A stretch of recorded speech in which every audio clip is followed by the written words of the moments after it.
Just smile and wave, boys. Smile and wave.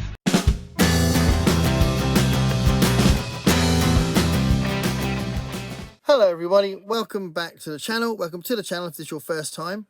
This is a new revised version of my March TBR. So, this is my third attempt to film something about what I'm going to read in March.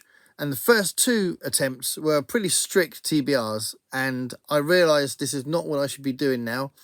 So they were all based around events, and for the first two videos I've made, I wanted to honour Women's History Month, and I talked a lot about the fact that I was just going to read female authors, and then I realised actually I can't do that. I need to put some space in the month for other things that are a little bit more spontaneously chosen, because there's a few books I'm definitely going to be reading in the month or finishing off in the month that are connected to events, book challenges and all that. But if I do the entire month like that, then I could get bogged down with feelings of obligation and I might end up going into a reading slump. So early February, I wasn't reading great books, and if I keep going down that road, it could lead to a reading slump. I mean, February picked up, but, you know, you've got to be careful. You've got to pick your books in a good way, in a positive way, to make sure you're going to be getting the most out of your reading. So I'm going to talk about some books that I'm definitely going to be reading for the events, but actually most of this is going to be talking about some books I might read that are in the top of my TBR for the month. So they're literally on the top of the pile for the things I really want. I mean, there's hundreds of books I want to read, but these ones are the ones that are more immediately like, oh, I need to read that. So I just talk about the books I'm going to be reading for the events first. So I'm part of a group challenge called All About Holly, which is all based around Stephen King books, where the character Holly features, and she features in 6 books, and we're now on The Outsider. So I don't know if you've read that, or if you're keen to read it. It's a standalone book, so you don't have to read other ones that she's in, but she does feature in it, and she'd already featured in a trilogy he'd written, a crime trilogy he'd written.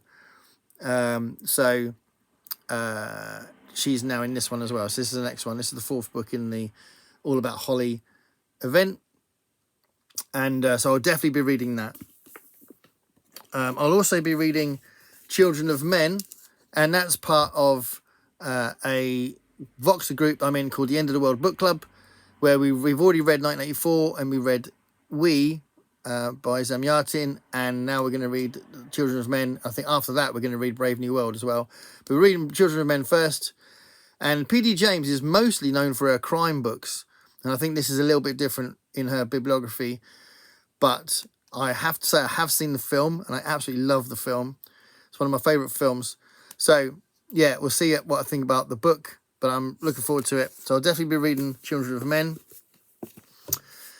And then the other things, as far as the books that I know are on my sort of more obligated TBR, is the Historathon books. So I am a co-host for the Historathon this year, which is where we celebrate history books and celebrate history reading in general.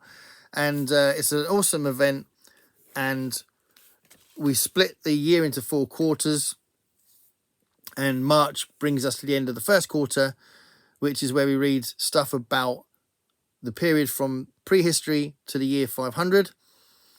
So I will finally finish that one, which is Mary Beard's classic book about ancient Rome. So it's a big tome, and I've been going through it slowly, so I'll finish that. But then I'm also going to read a book about prehistoric Britain called Home. You can see that? Don't want to get the glare there. Time Traveller's Tales from Britain's Prehistory. So I borrowed this out of the library, so I'll be reading that one. And then also a book about history of pagan Europe. So I'll be reading that as well as part of the first quarter. So that ends the first quarter, and then after that, the next 3 months we'll be looking at the year 500 to 1500. And I've got some plans already about what I want to concentrate on for that.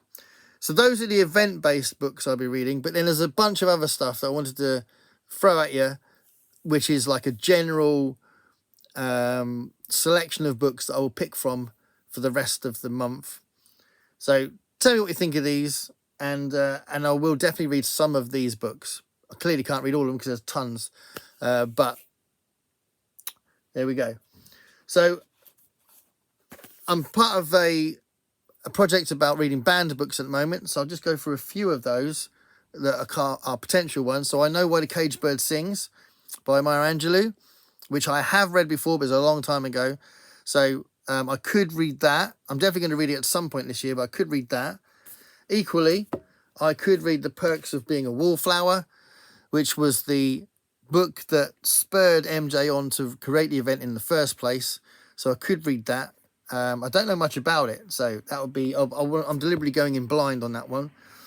And then I bought this because I thought this was really interesting and has apparently been like repeatedly challenged tons and tons and tons in American schools. The Absolutely True Story of a Part-Time Indian.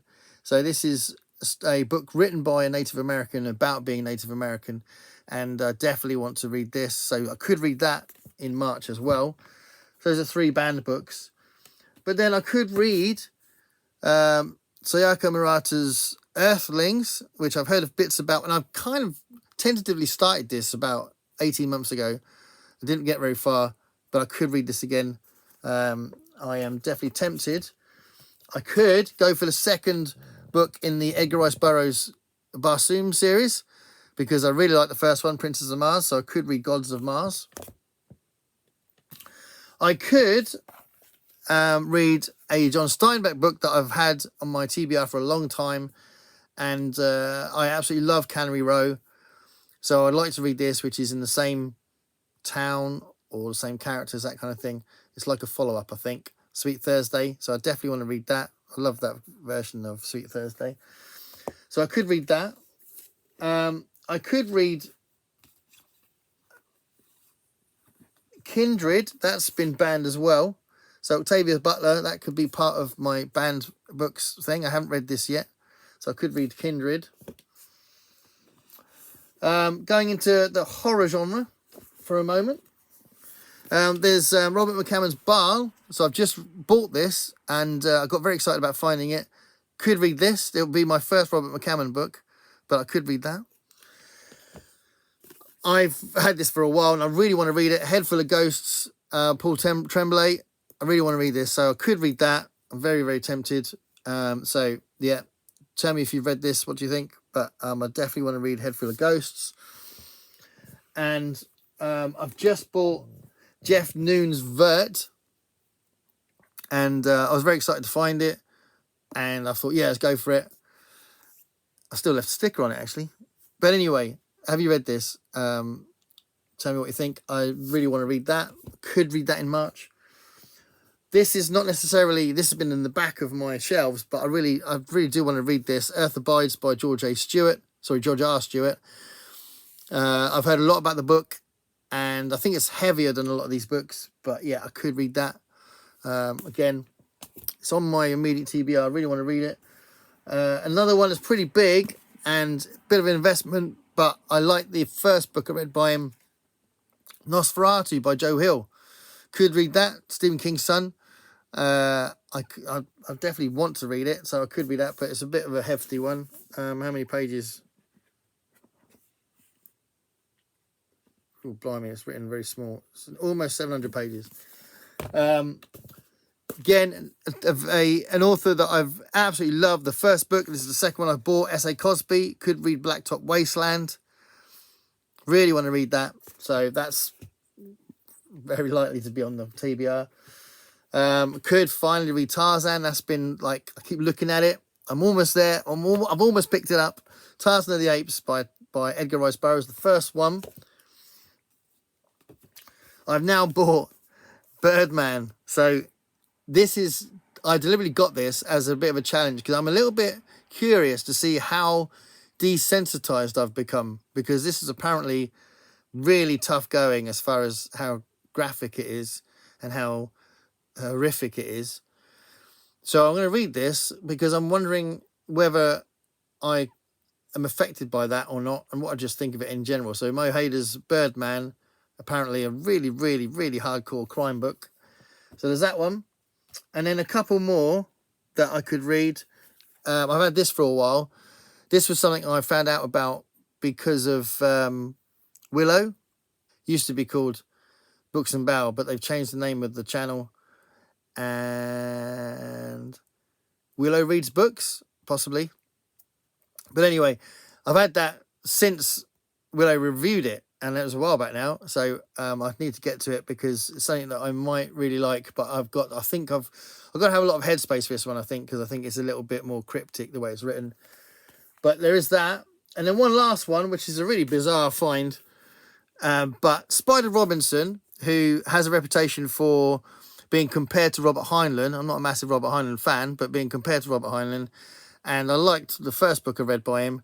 But this is really weird. So it's called Very Hard Choices. And I read the plot and it sounded interesting. But look at that. It's got a blurb on it by David Crosby. How weird is that? So that made me want to get it. So the fact that David Crosby says you should read it made me think, all right, David, I'll read it then. So David Crosby's one of my favourite people. But whether or not I like the same books as him, I don't know. But Very Hard Choices, I don't know. It appealed to me because of that. So I could read that. And it's not that long, actually, to be fair. So I don't think it'll take me that long. So I should be able to fit that one in. So yeah, those are the kind of books that I need to be playing with to get me all still excited about my March reading. I am excited to read the ones that I'm destined to read because of the events I'm in. But these other ones, I feel like, either I've just bought them and got really excited about them, or they're books that I've had on my TBR for so long and I really ought to get to them because it's a bit silly that I haven't got to them yet. So I was going to include Project Hail Mary in this video, but I can't find it. So I don't know what I've done with it. It was on that shelf. It was literally on that shelf there. So I don't know what's happened. I might have taken it out to mention it in a video. I don't know. But anyway, there we go. Tell me what you think of those choices. That's March. And I don't think I need to do this video again because it's so vague. There's loads and loads of books that I may read. That should be all right. But I've realised I have to go in that direction because I've been too strict with what I've been reading recently. So there we are. Thanks a lot for watching. Stay curious, everybody.